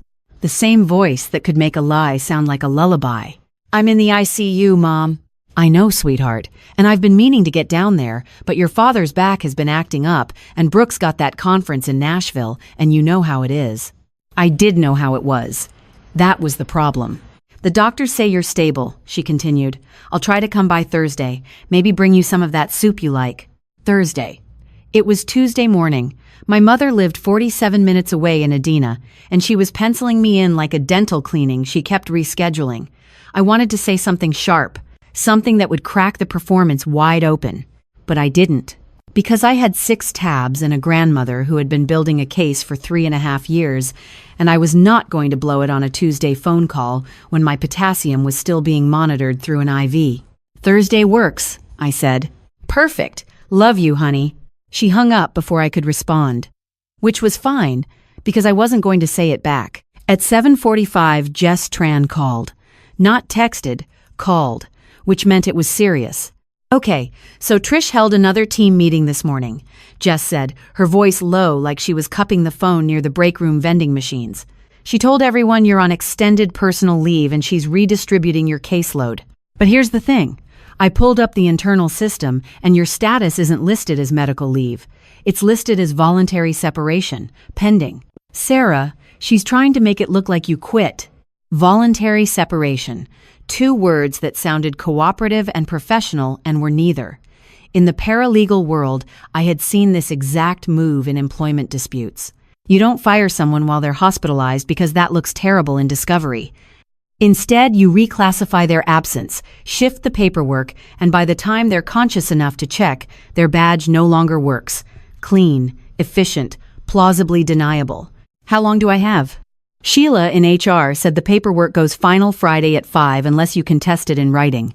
Jess paused. I already screenshotted everything, time-stamped, backed up to my personal drive. Jess Tran weighed maybe 115 pounds and drank oat milk lattes with 2 pumps of vanilla. And in that moment, she was the most dangerous person in that building because she understood something Trish didn't. Documentation wins, always. Send me everything, I said. Already in your inbox. Also, I talked to Marcus Adeyemi, the patient advocate at Hennepin Healthcare. Jess had found his name on the hospital website and called him directly because that is the kind of friend she is. The kind who doesn't wait for you to ask. He says he can help with the fraud dispute process. He's dealt with financial abuse cases before. He said, tell her to bring everything she has and I'll walk her through it step by step. Everything I had. 6 tabs, 22 returned envelopes, 2 credit cards I never applied for, 30 months of transfers to a knee that had been paid off before I ever sent a dime. 89%. Jess. Thank you. You would have done the same. Actually, you did. Remember when payroll shorted my check by $400 last March and you wrote that email to accounting that made them fix it in 2 hours? I remembered. $400 felt like a big deal then. Now I was looking at $63,400. After she hung up, I sat with the folder in my lap and thought about the word breakdown. People use it casually. Oh, she had a breakdown, like it was a flat tire on the shoulder of a highway, something inconvenient that requires a tow truck and an apologetic wave to passing traffic. But here's what nobody tells you. They're not breakdowns. They're the moment the weight exceeds what the structure can hold. I didn't collapse because I was weak. I collapsed because I had been holding up a building that was never mine to carry, and the people who built it kept adding floors. The soup I couldn't afford, the heat turned down to 62 degrees. The $7 mascara while my sister got $340 eyelash extensions, the bulk ramen, the 3 blouses. All of it was structural support for a building with my name on the foundation and someone else's furniture on every floor. At 11:15, Carla came in with a fresh IV bag and a small cup of orange juice. Your grandmother called the nurses' station 20 minutes ago, she said. She's driving down, should be here by 2. Vivian was making the drive again. Duluth to Minneapolis, Interstate 35, 2.5 hours. The same highway she'd been driving every few weeks for 3.5 years just to check that my Malibu was still in its parking spot. Now she was coming because she knew I had read every tab and the math had been done. And she knew Thursday was coming. Thursday. When Christine would arrive with soup and a smile and the expectation that everything would reset. But Vivian had organized those tabs like exhibits in a case file, A through F, color-coded, chronological, cross-referenced, because she wasn't just a grandmother who loved me. She was a woman who spent 23 years in the Hennepin County court system and understood that love without evidence gets overruled. I held the folder against my chest. Not because I was scared, because I was ready. Thursday was coming, and I had the receipts. Christine Nolan walked into my hospital room at 2:37 on Thursday afternoon, carrying a white plastic bag from Kowalski's Market and a smile that could have sold timeshares in a flood zone. She wore a camel-colored cardigan, gold earrings, and the kind of foundation that costs more than my weekly grocery budget. Her hair was freshly blown out. For the ICU, for her daughter who had been unconscious for 3 days and awake for 4 more without a single visit. There she is, she said, setting the bag on the rolling table. I brought that wild rice soup you like, and some crackers. The good kind, not the store brand. I watched her arrange the containers like she was staging a real estate open house. Soup here, crackers there, napkin folded into a triangle. She didn't look at the IV. She didn't look at the monitor. She didn't ask what the numbers meant, or whether my potassium had stabilized, or why her 29-year-old daughter had collapsed at work from malnutrition and dehydration severe enough to cause cardiac arrhythmia. She looked at the soup. "You look better than I expected," she said, sitting in the vinyl chair. The same chair Vivian had occupied for 8 consecutive nights. Christine didn't know that. Or maybe she did and simply didn't care. "Mom," I said, "we need to talk." "Of course, honey. That's why I'm here." No, it wasn't. She was here because Thursday was the earliest slot in her schedule between a yoga class and whatever Brooke needed next. But I let it go because the folder was already on my lap, and the tabs were facing her, and I had rehearsed this in my head approximately 41 times since Tuesday morning. "What's that?" she asked, nodding at the folder. "Evidence." The word landed like a dropped glass in a quiet kitchen. Christine's smile didn't disappear. It recalibrated. The corners of her mouth stayed up, but something behind her eyes shifted. I had seen that micro-expression before. Not on my mother. On witnesses in deposition videos at Hensley and Grant, the moment they realize the attorney has documents they weren't expecting. "Evidence of what, Sarah?" I opened the folder. "Exhibit A," I said, and I watched her flinch at the word exhibit because she knew exactly what it meant. It meant this was not a conversation, it was a presentation, and I had been trained by 3 years of civil litigation support to deliver one. Tab A, read, Vivian's visitor log. 8 nights documented in neat handwriting. Date, arrival time, departure time, vitals copied from the whiteboard, nurse on shift, observations. I turned it so Christine could read it. "This is a visitor log kept by Grandma Vivian," I said. "She was here every night from 7 to 10. 8 nights. She held my hand. She recorded my blood pressure, my oxygen levels, and the name of every nurse who checked on me." I paused. "You were contacted 5 times by this hospital. Each call was logged as contacted, declined." Christine's jaw tightened. "I told you, your father's back was..." Exhibit B. Tab B. Blue. The Hallmark sunflower card, $3.99 from Ridgedale Center. I opened it and read Vivian's words aloud, slowly, the way you read evidence into a record. "I never stopped trying to reach you. They sent back every letter. I never left. They pushed me out. I looked up. Signed, Grandma V. With a Duluth phone number and the instruction, call me when you're alone, not when they're around." Christine uncrossed her legs and crossed them again. "Your grandmother has always been dramatic. You know that. She..." Exhibit C. Tab C. Green. The Fairview Health Services statement for Christine's partial knee replacement. Surgery date, February 2023. Insurance covered 85%. Remaining patient balance, $4,200. Stamped paid in full, February 23, 2023. "This is the bill for your knee surgery," I said.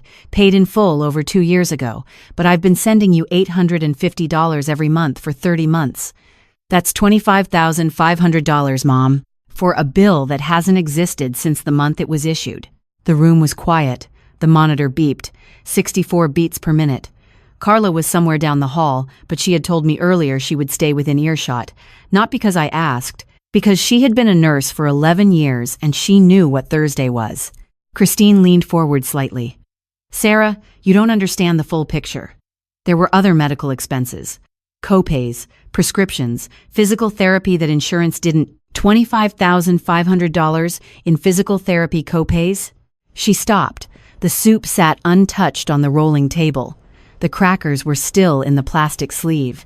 The napkin triangle looked absurd now, like a little paper flag marking the spot where the performance had been. I could feel my pulse in my fingertips, not racing, steady. The steadiest it had been since I woke up in this room 5 days ago, because this wasn't rage. Rage is fast and blind and burns out. This was something I had learned from watching attorneys work. Calm delivery, documented claims. Let the evidence speak, and the silence do the rest. Christine was quiet for 6 seconds. I counted.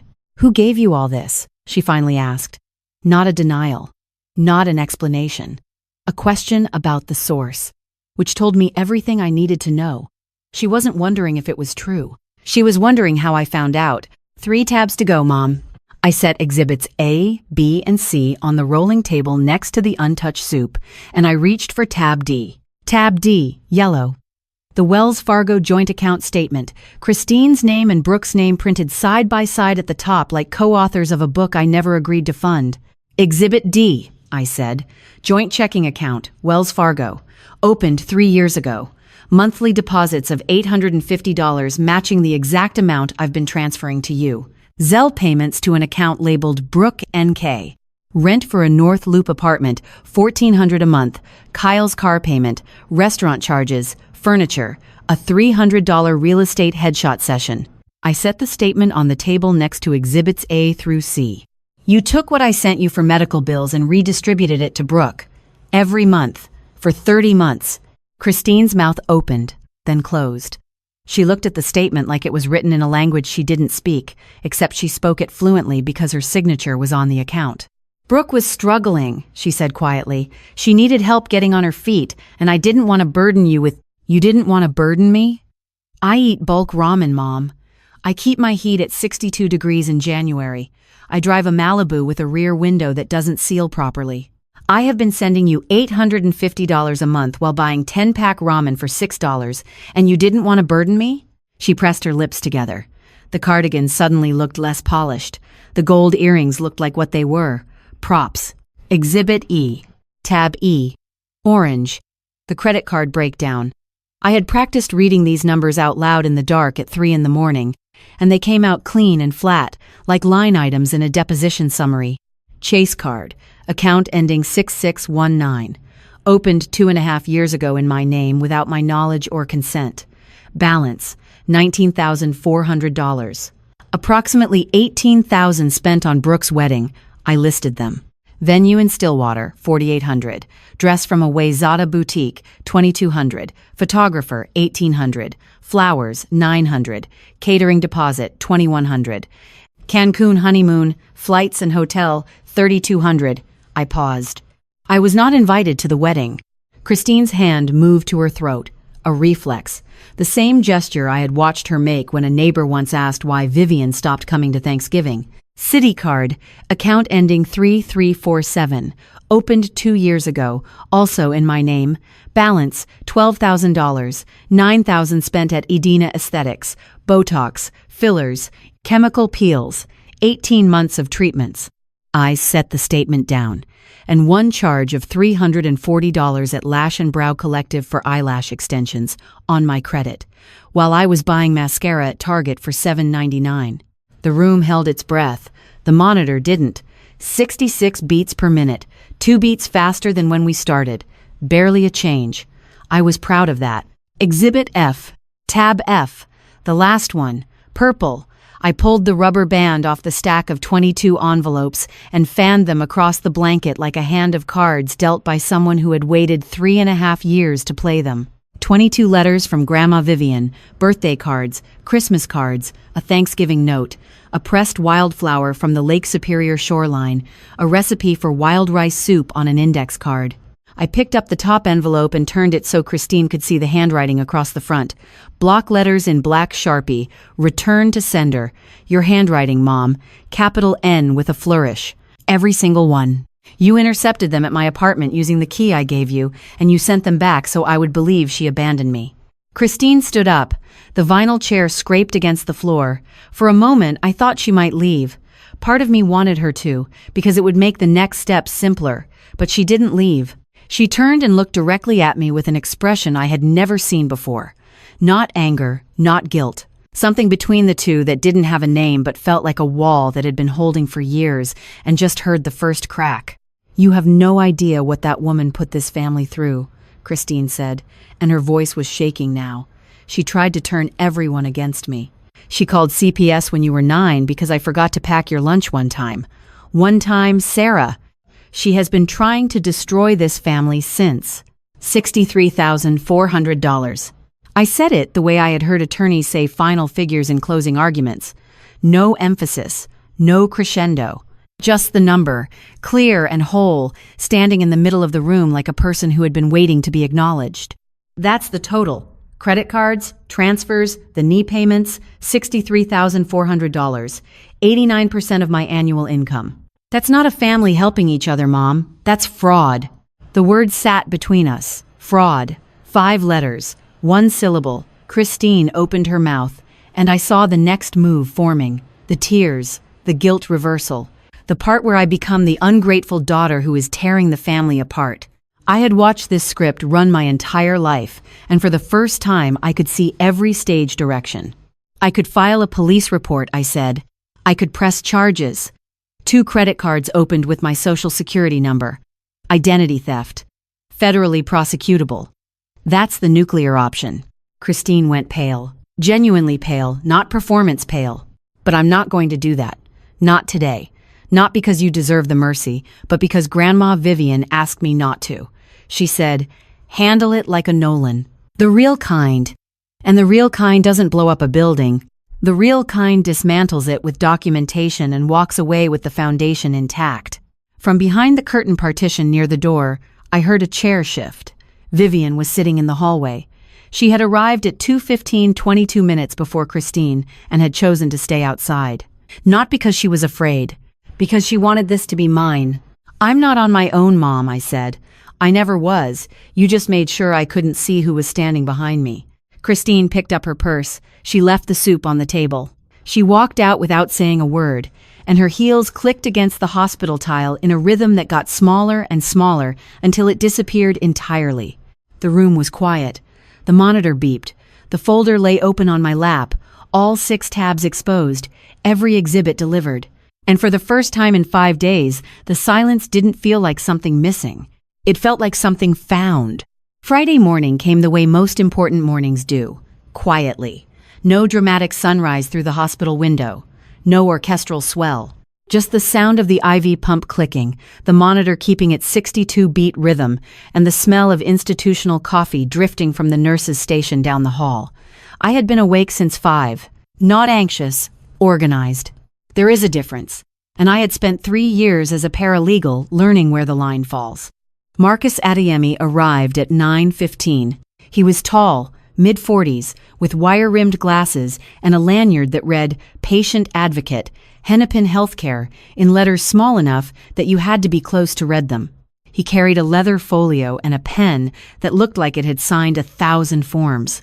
He pulled the vinyl chair to the side of my bed, the same chair that had held Vivian for 8 nights and Christine for 43 minutes, and he sat down like a man who had done this before and understood that the first thing a person in my position needed was not sympathy but a checklist. Jess filled me in on the broad strokes, he said, but I need to hear it from you. So I told him. All of it. The Chase card, account ending 6619, $19,400. The Citi card, ending 3347, $12,000. The 30 months of $850 transfers for a knee surgery paid off before the first dollar arrived. The joint Wells Fargo account with Zelle transfers to Brooke NK, the 22 intercepted letters. The 6 tabs, the 89%. Marcus wrote steadily. He didn't react. He didn't gasp or shake his head or say, I'm so sorry, which I appreciated, because I didn't need someone to feel my feelings. I needed someone to help me file the right forms. Here's what we do, he said. 2 separate fraud disputes, one with Chase, one with Citi, both filed under unauthorized account opening. You'll need to submit an identity theft affidavit, a copy of the credit card statements, and a written declaration that you did not authorize, apply for, or benefit from either account. He paused. The billing address on both cards is your parents' home in Edina, 2841 Birchwood Lane. Good. That establishes a geographic link to the unauthorized party. Combined with the handwriting evidence your grandmother documented, you have a strong case. He clicked his pen. I'll walk you through each form. We can have both disputes submitted by noon. We finished at 11:42. 2 disputes filed electronically, with hard copies mailed to both card issuers via certified mail from the hospital's administrative office. Marcus had a notary on staff. The affidavit was signed, witnessed, and copied before lunch. At 12:15, my phone rang. Jess. Okay, update, she said. I sent Sheila in HR your written contestation of the voluntary separation at 7 this morning. Sheila read it, went quiet for about 10 seconds, and then walked into Trish's office. I couldn't hear everything, but I caught the words liability and medical leave protections, and absolutely not. 20 minutes later, Trish came out looking like someone had replaced her coffee. With vinegar. Your status has been changed back to medical leave, effective immediately. The voluntary separation paperwork has been withdrawn. Jess paused. But here's the thing. I don't think you should go back. She was right. I had known it since Tuesday, maybe earlier, maybe since the moment I opened my eyes and saw a manila folder instead of a family. Hensley and Grant was a fine firm. The work was honest. But 14-hour Saturdays and a salary that was 89% consumed by people who didn't visit me in the ICU was not a life. It was a structure, and the structure had already collapsed. I'm going to resign, I said. On my terms, not Trish's, I figured. I already looked up the unemployment filing process for Hennepin County. You qualify under constructive dismissal provisions, given the documented attempt to reclassify your medical leave. I'll send you the links. Jess Tran. 115 pounds of oat milk latte and absolute precision. I typed the resignation email at 1:12 in the afternoon. 3 sentences. Professional, final. I thanked the firm for 3 years of employment, stated my last day as effective immediately due to medical circumstances, and copied Sheila in HR. No bitterness. No long explanation. In civil litigation, you learn that the shortest filings often carry the most weight. Then I opened my banking app. The recurring transfer was still there. $850, scheduled for the first of every month. 30 payments had already gone through. $25,500 to a destination that had stopped needing it before it started receiving it. I pressed edit, then cancel, then confirm. It took 11 seconds. I counted. 11 seconds to undo 30 months of automatic obedience. The screen refreshed, and the recurring transfer line disappeared like it had never existed, which in a way was appropriate because the reason behind it had never existed either. I set the phone on the blanket and exhaled.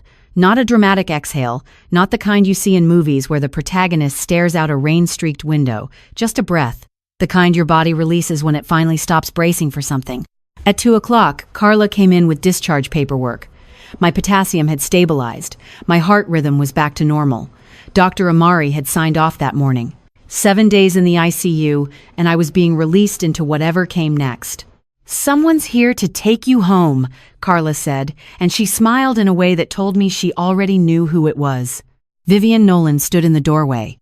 5'2", silver hair pinned with the tortoiseshell clip, navy cardigan with the orange and gray cat fur flecks she never could get out.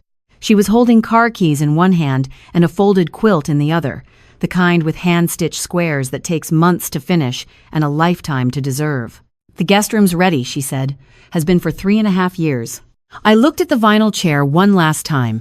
The chair that had held a grandmother who drove 2.5 hours each way, a nurse who sat on the edge at 3 in the morning, a mother who stayed for 43 minutes and left the soup. 3 different people. 3 different kinds of presence. Only one of them felt like home. I stood up, steady for the first time in a week, and picked up the folder.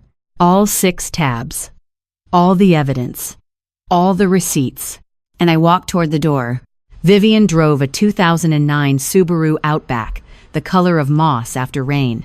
The back seat held a canvas tote bag from the Duluth Public Library, a package of butterscotch hard candies, and the folded quilt she had carried into the hospital. The car smelled like coffee and lavender dryer sheets, and the radio was tuned to a public station playing something classical that neither of us changed because neither of us needed noise. We needed the opposite. Interstate 35 north out of Minneapolis is not a beautiful drive for the first hour. Strip malls, distribution centers, a billboard for a personal injury attorney with a smile that belongs on a game show host. But somewhere past Forest Lake, the landscape shifts. The strip malls thin out. The pine trees arrive. The sky opens wider than it has any right to, and you start to understand why people in this part of the country talk about the sky like it's a place and not just weather. Vivian drove with both hands on the wheel at 10 and 2, the way people who learned before power steering never unlearn. She didn't ask how I was feeling. She didn't recap what had happened in the hospital room on Thursday. She let the highway do what highways do best, which is give you enough forward motion that the things behind you start to get smaller whether you've processed them or not. Somewhere near Hinckley, I fell asleep. Not the shallow monitor beeping sleep of the ICU. Real sleep. The kind where you wake up and your neck hurts and your mouth is dry and you don't remember the last 40 minutes because your body finally trusted the person next to you enough to let go. When I opened my eyes, we were pulling off the highway onto a two-lane road lined with birch trees. The air was different, colder, cleaner. I could smell the lake before I could see it. "Almost there," Vivian said. The first words either of us had spoken in over an hour. 417 Lakeshore Drive was a pale blue bungalow with white trim and a front porch that wrapped around the left side like an arm reaching for the water. It was small, maybe 1,100 square feet. The kind of house that real estate listings describe as cozy when they mean there's one bathroom and the kitchen was last updated when Carter was president. But the yard sloped down to a rocky shoreline, and beyond that was Lake Superior, flat and silver and endless in a way that makes you understand why the Ojibwe called it Gishigami, great water, because sometimes the simplest name is the most accurate. Vivian parked in the gravel driveway next to a birch tree that had been there longer than either of us. She turned off the engine and sat for a moment with her hand still on the wheel. "I bought this house in 1987, she said. "Your grandfather and I drove up from Minneapolis with a cashier's check and a cooler full of sandwiches. He said the roof needed work. I said the view didn't. She looked at me. He fixed the roof. I kept the view. We walked inside through a side door that stuck slightly and required a hip check. Vivian performed with the practiced ease of someone who had been hip-checking that door for 38 years. The kitchen was small and clean, with yellow curtains and a ceramic rooster on the counter that served no functional purpose and had probably been there since the first Bush administration. The living room had a worn plaid couch, a bookshelf packed tight with paperbacks and photo albums, and a window that framed Lake Superior like it had been hung there by a museum curator who understood that some things don't need a gilded frame. "Guest room's down the hall," Vivian said. "Second door on the left." The guest room was the size of a generous walk-in closet. A single bed with a wooden headboard, a nightstand with a reading lamp, and a glass of water that had been placed there recently because the condensation was still fresh. And on the bed, spread corner to corner, a quilt made of hand-stitched squares in blue, cream, and pale green. Each square was different. Some were floral, some were geometric. One, in the center, had a small embroidered star with the initials S.N. stitched beneath it. I touched the star. "When did you make this?" "Started it 3 years ago," Vivian said from the doorway. "Finished it last fall. I didn't know when you'd need it. I just knew you would." A quilt takes hundreds of hours. Cutting, piecing, stitching, binding. Each square is a decision. Each seam is a commitment. My grandmother had spent 3 years making a blanket for a room in a house I didn't know existed, in a town I hadn't visited since I was 12, for a version of me she believed would eventually arrive. That is not optimism. That is faith with a needle and thread. I sat on the bed and looked out the window. Lake Superior filled the frame from edge to edge. The water was steel gray and still, and somewhere out there, past the horizon, was Canada, or the end of something, or the beginning of something else. I wasn't sure which. It didn't matter yet. On the nightstand, beneath the glass of water, was a sealed envelope. My name on the front in handwriting I recognized but hadn't seen in years. Dennis Nolan. My father. I picked it up. It was light. 1 page, maybe 2. The seal was intact. Vivian hadn't opened it. "That came 3 weeks ago," she said. "He mailed it here, not to Edina. Here." I held the envelope for a long time. I didn't open it, not because I was afraid of what it said, but because I was learning, slowly, that not everything needs to be opened on the day it arrives. Some things wait. Some things earn the right to be read only after you've earned the right to be still. I set the envelope back on the nightstand, next to the water, beneath the reading lamp, and I looked at the lake. "I thought leaving would feel like losing something," I said. Vivian leaned against the doorframe and crossed her arms the way she did when she was about to say something that sounded simple and wasn't. "Can't lose something that wasn't yours to begin with, sweetheart." She was right. The house in Edina was never mine. The family dinners I wasn't invited to. The wedding I funded but didn't attend. The $850 a month. The 2 credit cards. The 30 months. The 89%. None of it was home. It was a transaction dressed up as a family, and I had been paying the bill with my body until my body refused to write another check. This was home, a blue bungalow with a sticky door and a ceramic rooster, and a quilt with my initials stitched into the center square by a woman who never stopped. Not home to begin with, but home from now on. That first night in Duluth, I couldn't sleep again. But this time, it was different. The ICU kind of sleeplessness is clinical. Your body is running diagnostics it didn't ask for. The Lakeshore Drive kind is quieter. Your body is recalibrating to the absence of noise. No monitor. No IV pump. No fluorescent hum. Just the sound of Lake Superior doing what it has done for 14,000 years, which is push water against rock and not apologize for the repetition. I got out of bed at 11:47 and walked down the hall in socks Vivian had left folded on the nightstand. The kitchen light was already on. She was sitting at the table in a flannel robe, reading glasses low on her nose, a mug of decaf beside her, and a folded newspaper open to the crossword. A mechanical pencil, not a pen, because Vivian Nolan believed in the possibility of revision even at midnight. "Couldn't sleep either?" she asked, without looking up. "Not yet. Kettle's still warm." I poured a cup of chamomile and sat across from her. The ceramic rooster watched from the counter like a small, useless witness. The window above the sink was dark, but I could hear the lake. "You always hear the lake in this house." Vivian once told me the first 6 months she thought something was broken. Then she realized the sound wasn't broken, it was constant, and constant was just another word for faithful. She tapped the crossword with the eraser end. 7 letters, starts with J, what the wronged seek and the guilty avoid. I looked at the clue. 7 letters, starts with J. The answer was obvious, but I let it sit for a moment because some words deserve more than a reflex. "Justice," I said. Vivian wrote it in, letter by letter, in her careful courthouse print, Justice. It fit perfectly, 7 squares, no leftover space, no letters forced into boxes they didn't belong in. "You know what I've learned about justice?" she said, setting the pencil down. "People think it's loud. They think it's courtrooms and gavels and someone in a robe saying guilty. But most of the time, real justice is quiet. It's a woman canceling a bank transfer in 11 seconds. It's a folder with 6 tabs placed on a hospital table. It's choosing to walk away instead of burn it down." She looked at me over her glasses. "You didn't need a judge, Sarah. You needed the truth and the courage to act on it." I held the mug with both hands. The warmth moved through my palms and into something deeper, some cold place in my chest that had been frozen since before the collapse. Maybe since the first time I wrote a check for $850 and told myself it was love. "Grandma," I said, "why did you keep trying? 3.5 years, 22 letters, every one sent back. Every one. Why didn't you stop?" She took off her glasses and set them on the newspaper. Her eyes were steady, clear, the eyes of a woman who had spent 23 years filing motions and watching people give up, and had decided somewhere along the way that she would not be one of them. "Because you're my granddaughter," she said. "And giving up on you was never an option I was willing to file." We sat in the quiet after that, not an awkward quiet, not the loaded silence of a hospital room where the word fraud hangs in the air like smoke. This was the other kind.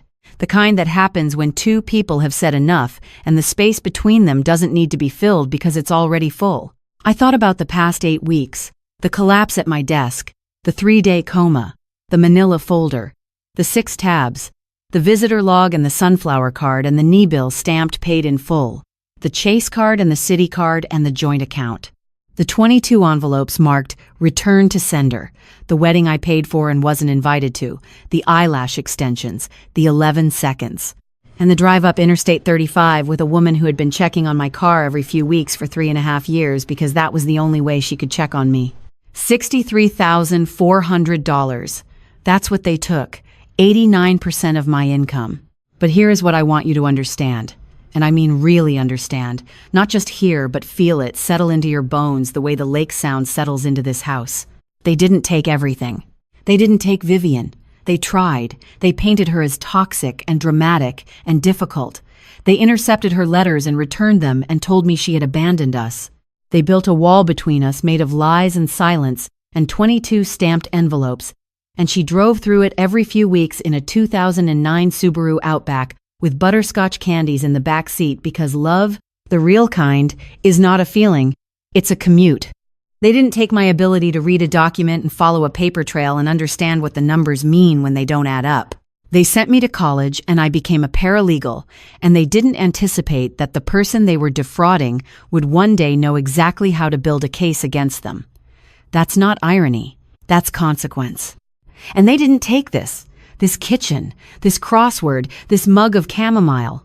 This woman sitting across from me at midnight, filling in 7-letter words with a mechanical pencil because she believes in revision, in second chances, in the idea that the wrong answer can be erased and the right one can be written in its place. Family is not blood. I know people say that, and I know it sounds like something printed on a wall plaque at a home goods store. But I am telling you from a kitchen in Duluth, Minnesota, at 12:14 in the morning, with Lake Superior outside the window and a quilt with my initials on the bed down the hall, that it is true. Family is who shows up. Family is who stays. Family is who drives 2.5 hours to sit in a vinyl chair in an ICU and hold your hand for 3 hours every night for 8 nights, and never once asks for credit or thanks or a single dollar in return. 9 weeks after I moved to Duluth, Brooke's real estate license lapsed. Kyle filed for separation. The joint Wells Fargo account was closed by the bank after the fraud investigation flagged it. Christine called twice. I didn't answer. Not out of anger. Out of clarity. Some doors close because you lock them. Some close because they were never real doors to begin with. I still have the folder. All 6 tabs. It sits on the shelf in the guest room that became my room, next to a pressed wildflower from the Lake Superior shoreline and a crossword torn from a Friday newspaper with the word justice filled in 7 letters, mechanical pencil. No mistakes. If you're listening to this and something in your chest tightened, I want you to know that's not weakness. That's recognition. And if you have a Vivian in your life, someone who keeps showing up even when the letters come back, call them today. Don't wait for a hospital bed and a manila folder to tell you what you already know.